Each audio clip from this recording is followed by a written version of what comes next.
माढा विधानसभेचे आमदार अभिजित पाटलांचे फोटो सध्या सोशल मीडियावर व्हायरल झाले आहेत. सध्या सोशल मीडियावर हे फोटो चर्चेचा विषय ठरतायत. नेमकं काय घडलंय ते सविस्तर पाहूयात.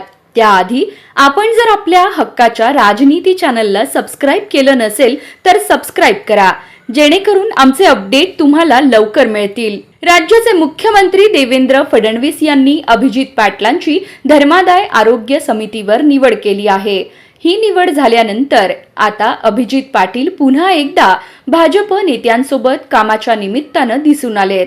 मुंबईमध्ये सोलापूरचे पालकमंत्री जयकुमार गोरे व जलसंपदा मंत्री राधाकृष्ण विखे पाटील यांच्या उपस्थितीत सीना माढा उपसा सिंचन योजनेसंदर्भात एक बैठक झाली. या बैठकीला अभिजित पाटील हजर होते. सदर बैठकीत फुटवॉल उंची वाढवण्यासाठीचा प्रस्ताव तयार करण्याचं ठरलं आहे. त्यासाठी निधी मंजूर करण्यात येईल असं आश्वासन देण्यात आलं आहे. तसंच उजनी धरणातून पाणी साठवण क्षमता वाढविण्यासाठी नवीन बंधारे, सध्याचे बंधारे दुरुस्ती करण्याबाबत देखील आढावा घेण्यात आलाय.